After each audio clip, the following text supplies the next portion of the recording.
Riemann integral की दो important theorem discuss करना चाहता हूँ। उनमें से क्या है, पहली theorem, prove that each continuous function Riemann integrable function होता है।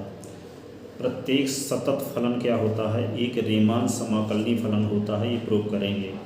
इसी को ऐसे भी लिख सकते हैं, f such that a b to R a continuous function then f belong in R A b. तो प्रूव करने के लिए given that f a close interval a b से आर में एक कॉन्टिन्यूअस फंक्शन है।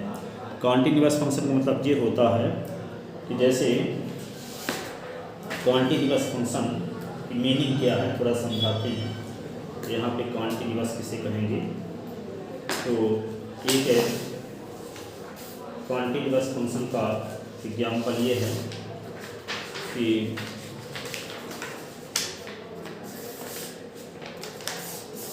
जैसे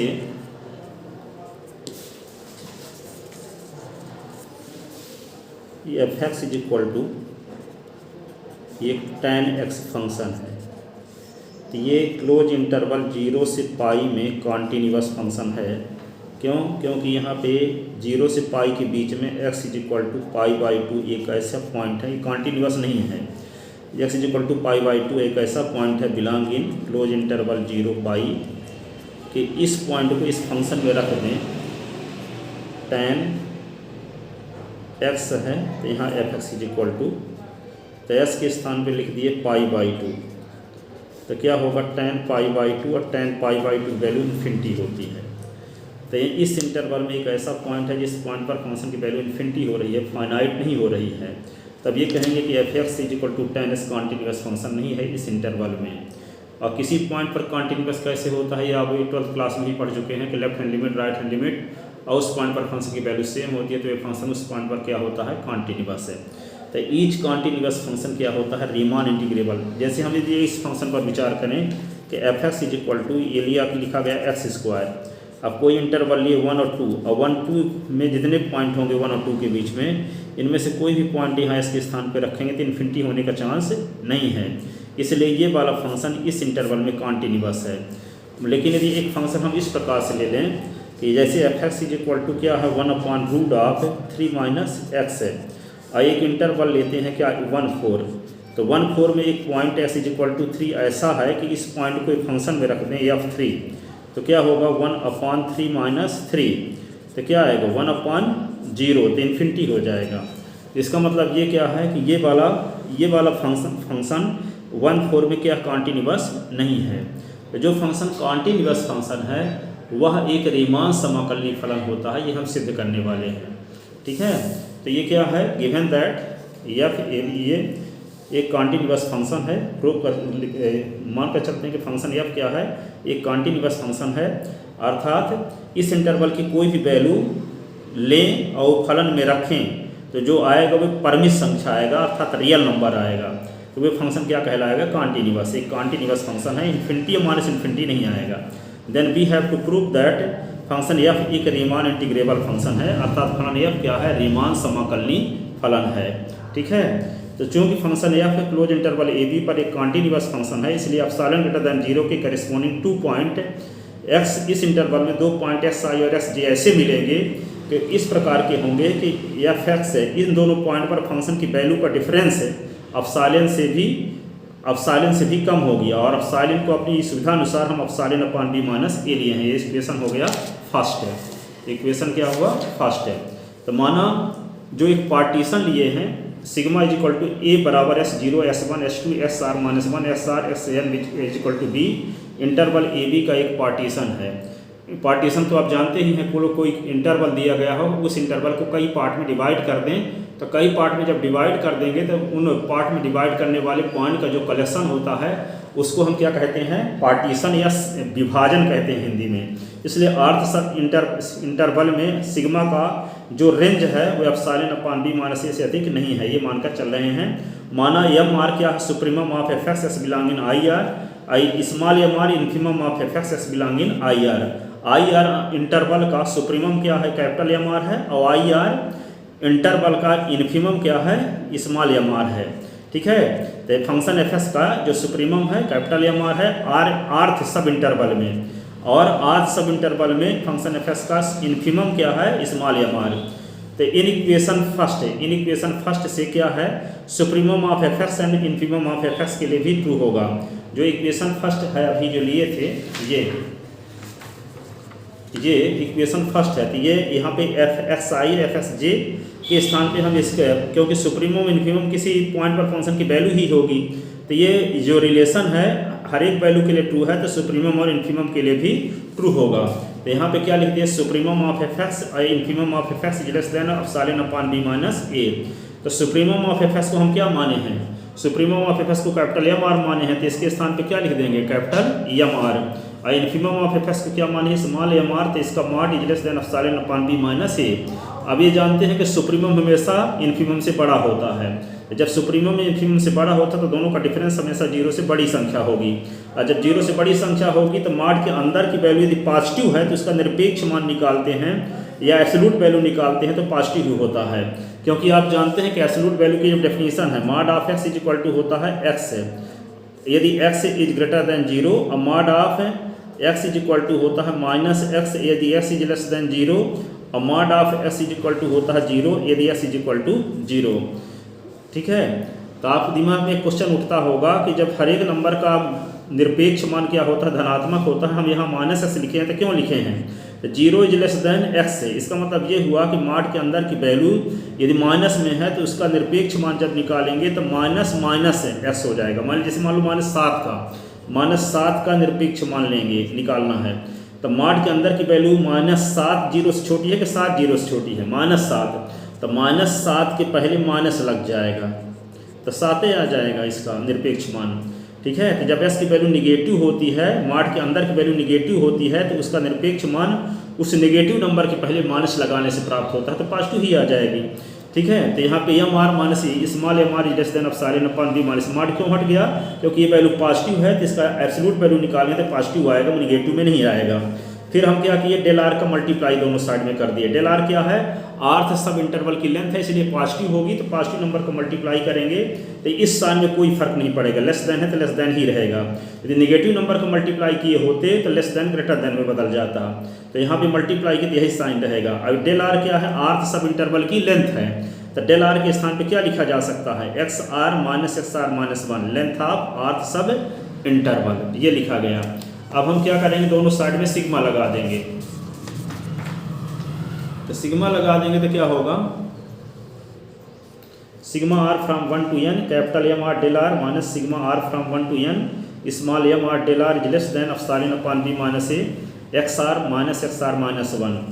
ये क्या है, इसकी डेफिनेशन है अपर रीमान सम, ये lower Riemann sum less than epsilon upon B minus A. अब यहाँ पे आर की वैल्यू क्या करेंगे, इसमें भी सिग्मा लगाएंगे ना, इसमें जब सिग्मा लगाएंगे तो क्या होगा, r इज इक्वल टू 1 से इन्फिनिटी, तो यहाँ पे r की वैल्यू 1 रखेंगे तो क्या आएगा, s1 माइनस r के स्थान पे 1 तो 1 माइनस तो 0, तो s1 माइनस s 0, 2 रखेंगे तो s2 माइनस s1, तो यहाँ देखते हैं s1 कट गया, तो यहाँ दूसरे वाले टर्म का पहला टर्म बचा और पहले वाले टर्म का अंतिम, तो जब दो टर्म को जोड़ते हैं तो पहले वाले का अंतिम बचता है, दूसरे वाले का पहला, तो जब n टर्म को जोड़ेंगे तो पहले वाले का अंतिम बचेगा और लास्ट वाले क्या बचेगा, s2 माइनस x1,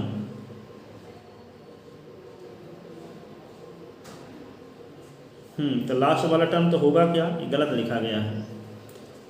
जब r की वैल्यू हम n इन्फिनिटी थोड़ी है, यहाँ n है, तो जब r की वैल्यू n रखेंगे तो यहाँ पे पहले xn आएगा ना, पहले क्या रहेगा xn और माइनस xn माइनस 1।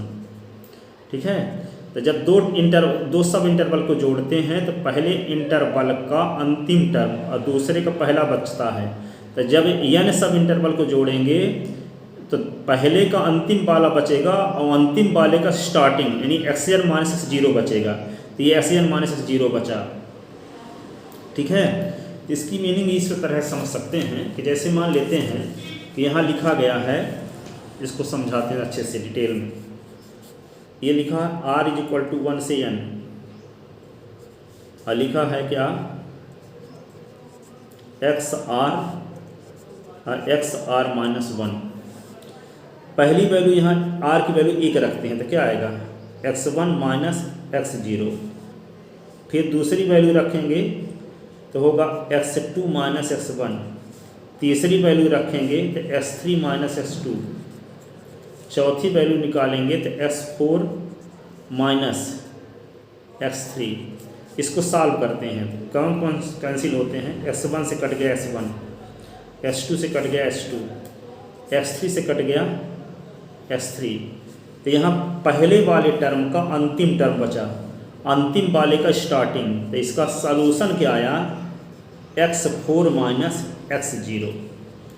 ठीक है, यदि हम 10 टर्म को जोड़ते तो क्या बचता, x10 माइनस x0। यदि 20 टर्म को जोड़ते तो क्या बचता, x20 माइनस x0। 30 टर्म को जोड़ते तो x30 माइनस x0। तो n टर्म को जोड़ेंगे तो क्या बचेगा, xn माइनस x0, बाकी सब कट जाएंगे। बात समझ में आई होगी। ठीक है, क्या बचेगा n टर्म को, तो Sn माइनस x0। यहाँ पे बाकी सब टर्म, जैसे 4 टर्म को जोड़ते हैं तो 4 टर्म में से पहले वाले का पहला टर्म, दूसरा टर्म, तीसरा, ये चौथा, तो पहले टर्म का अंतिम पद बचा है और लास्ट चौथे वाले का स्टार्टिंग। तो स्टार्टिंग जो बचा ये प्लस में है, ये माइनस में, तो S4 माइनस x0 ये बचा। तो जब 10 टर्म को जोड़ेंगे तो S10 माइनस x0 बचेगा, 20 टर्म को जोड़ेंगे तो S20 माइनस x0 बचेगा, तो n टर्म को जोड़ेंगे तो Sn माइनस x0 बचेगा। Sn is equal to b है, S0 is equal to a है। तो ये लिखा गया, यही यहाँ लिखा गया है, Xn माइनस x0, Sn के स्थान पे b और यहाँ पे a, तो b माइनस a कैंसिल हो गया, तो क्या बचा एप्सिलॉन। तो यहाँ देखते क्या है कि upper Riemann sum minus lower Riemann sum is less than epsilon. आइए, नेसेसरी एंड सफिशिएंट कंडीशन, इसके प्रीवियस लेक्चर में मैंने प्रूव किया था, एक फंक्शन रीमान समाकलनीय होता है यदि और केवल यदि अपर रीमान सम और लोअर रीमान सम का डिफरेंस एप्सिलॉन से कम हो। ठीक है, तो यहाँ अपर रीमान सम लोअर रीमान सम का डिफरेंस एप्सिलॉन से कम आ रहा है, इसका अर्थ ये हुआ कि यह क्या है, रीमान समाकलनीय फलन है। इट मीन्स यह एक रीमान इंटीग्रेबल फंक्शन है। इस प्रकार प्रमाणित हुआ कि ईच कॉन्टिन्यूअस फंक्शन एक रीमान इंटीग्रेबल फंक्शन होता है, अर्थात प्रत्येक सतत फलन एक रीमान समाकलनीय फलन होता है। इस प्रकार ये थ्योरम प्रमाणित हुई। और अगली थ्योरम है prove that monotonic function Riemann integrable होता है। मोनोटॉनिक का मतलब होता है एक ही दिशा में वर्धमान हो अथवा एक ही दिशा में ह्रासमान फलन हो, एक ही दिशा में वर्धमान हो और एक ही दिशा में ह्रासमान हो, तो इसको कहते हैं एक दृष्टि फलन। अब एक ही दिशा में वर्धमान, एक ही दिशा में ह्रासमान की मीनिंग क्या है, एक ही दिशा में वर्धमान और एक ही दिशा में ह्रासमान। ठीक है, तो जैसे मान लेते हैं कि ये कोई इंटरवल है, यहाँ पे ये कि इंटरवल है 1 और 5, इस इंटरवल में एक कोई फंक्शन है f(x) इज इक्वल टू, यहाँ पे f(x) is equal to x square लिख लिए। तो s की वैल्यू मान लेते हैं 1 रखते हैं, तो 1 का स्क्वायर, 2 रखेंगे तो क्या होगा 2 का स्क्वायर, 3 रखेंगे तो क्या होगा 3 का स्क्वायर, 4 रखेंगे तो क्या होगा 4 का स्क्वायर। तो जैसे जैसे वैल्यू 1 से लेकर के 5 की ओर बढ़ते हैं तो फलन का मान बढ़ता जा रहा है। तो 1 पर फलन का मान 1 है। ठीक है, तो अब फिर यहाँ पे ऐसे बढ़ता जा रहा है, इसका मान 1 है, फिर 2 पर और बड़ा मान, 3 पर और बड़ा मान, 4 पर और बड़ा मान, 5 पर और बड़ा मान, ऐसे बड़ा मान आता जा रहा है। तो ये क्या है, वर्धमान फलन है। ये फलन क्या है, 1-5 अंतराल में वर्धमान फलन है। ऐसी कंडीशन में 1 पर फलन का मान सबसे कम होगा और 5 पर फलन का मान सबसे अधिक होगा यदि वर्धमान फलन है तो। ठीक है, और ह्रासमान का मतलब कि 1 पर सबसे फलन का मान अधिक होता, जैसे f(x) इज इक्वल टू क्या आ गया 1/x है। तो f(x) इज इक्वल टू क्या हुआ, मान लेते हैं 1/1, 2 रखेंगे तो क्या आएगा 1/2, 3 रखेंगे तो 1/3। जैसे जैसे पहले मान 1 था फिर कम आता जा रहा है, तो ये क्या हुआ, फलन पहले सबसे अधिक था फिर कम होता जा रहा है, तो क्या हुआ, ये 1-5 अंतराल में ह्रासमान फलन है। क्या है, ह्रासमान फलन। तो जो फलन वर्धमान हो चाहे ह्रासमान हो उसको कहते हैं एक दृष्टि फलन, इसी को अंग्रेजी में बोलते हैं मोनोटॉनिक फंक्शन। मोनोटॉनिक फंक्शन माने एक दृष्टि वर्धमान हो चाहे ह्रासमान हो, दोनों कंडीशन में उसको हम क्या बोलेंगे, मोनोटॉनिक फंक्शन। ठीक है, तो जो मोनोटॉनिक फंक्शन है वो रीमान इंटीग्रेबल होता है, ये हम प्रूव करेंगे। ठीक है, तो यहाँ पे प्रूव दैट मोनोटॉनिक फंक्शन एक दृष्टि फलन रीमान इंटीग्रेबल होता है। प्रूफ दिया है function fx interval a b में एक मोनोटॉनिक फंक्शन है, then we have to prove that fx एक रीमान इंटीग्रेबल फंक्शन है, अर्थात f belong in R A B. जब कोई फलन बंद अंतराल a b में रीमान समाकलनीय होता है तो उसको लिखने की परंपरा है f belong in R A B. माना function fx interval a b में एक मोनोटॉनिक इंक्रीजिंग एक दृष्टि वर्तमान फलन इस प्रकार है कि a पर फंक्शन की वैल्यू b पर फंक्शन की वैल्यू के इक्वल नहीं है। तो माना sigma is equal to a बराबर s0 s1 s2 sr minus 1 sr sn is equal to b। Interval a b का पार्टीशन इस प्रकार है कि सिग्मा इज ग्रेटर देन 0 के करिस्पोंडिंग सिग्मा ग्रेटर देन 0 के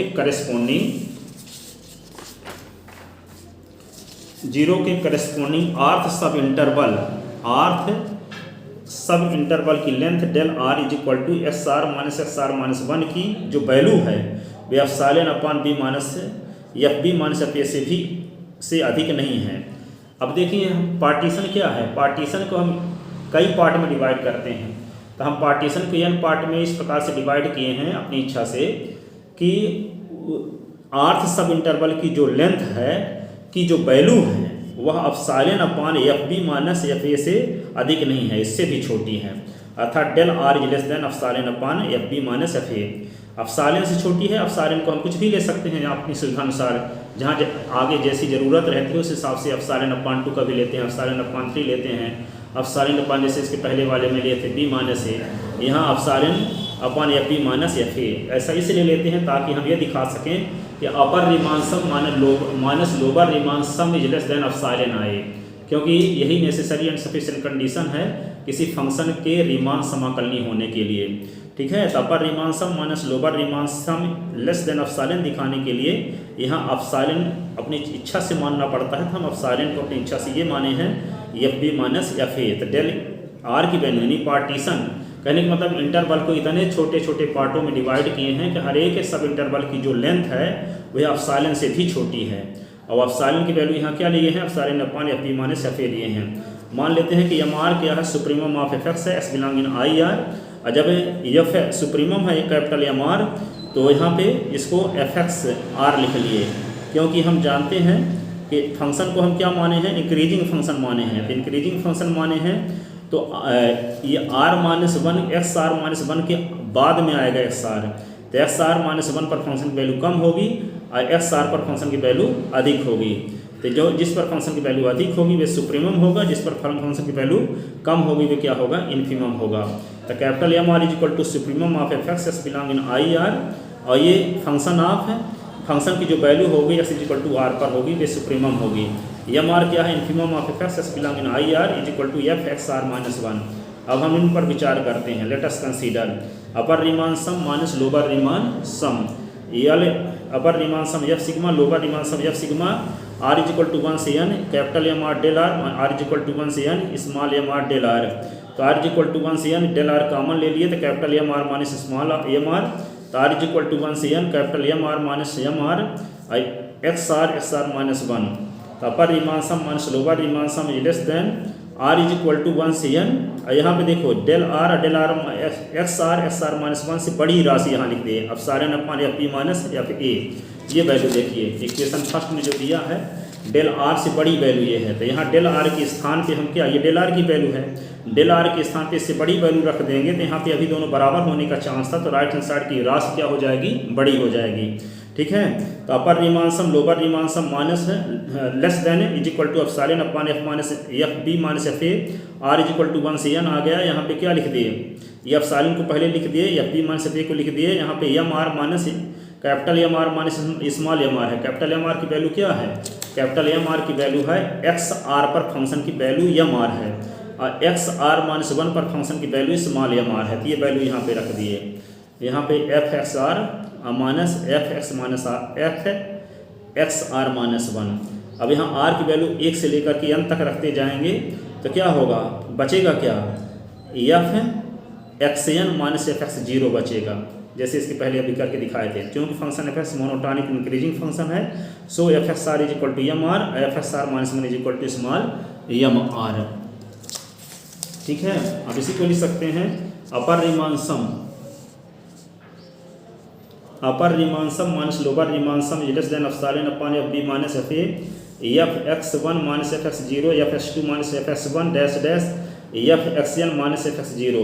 तो इसका क्या बचेगा, और सब कट जाएंगे, पहले वाले का अंतिम पद और अंतिम वाले का पहला पद बचेगा। तो F X N minus F X zero बचेगा, बाकी सब कैंसिल होंगे। एक्स एन किसके बराबर है, बी के, एक्स जीरो ए के बराबर। तो ये दोनों वैल्यू इससे कैंसिल हो गई। तो एप्सिलॉन अपॉन ये आ गया एप्सिलॉन, तो ये इससे कैंसिल हुआ। तो यहाँ पे क्या होगा, upper Riemann sum minus lower Riemann sum is less than epsilon. चूँकि एफ एक रीमान इंटीग्रेबल फंक्शन है, इसका अर्थ ये हुआ कि फंक्शन एफ क्या है, जब अपर रिमानसम और लोअर रिमानसम का डिफरेंस एप्सिलॉन से कम दिखा देते हैं तो वे फंक्शन क्या हो जाता है, किसी फंक्शन का अपर रिमानसम और उसी फंक्शन का लोअर रिमानसम का डिफरेंस है यदि एप्सिलॉन के से कम आ जाता है तो वही वाला फंक्शन क्या होता है, रीमान इंटीग्रेबल फंक्शन होता है। इम्प्लाई एफ एक रीमान इंटीग्रेबल फंक्शन है। तो F belong in R A B, इसी को लिखते हैं। Hence each monotonic function is Riemann integrable होता है। ये सिद्ध करना है था, तो प्रूव हो गया, हेंस प्रूव। आई होप आपके समझ में आया होगा। यदि ऐसा है तो ये वीडियो अधिक से अधिक स्टूडेंट को शेयर करें ताकि अधिक से अधिक लोग स्टूडेंट का भला हो सके। Thank you so much.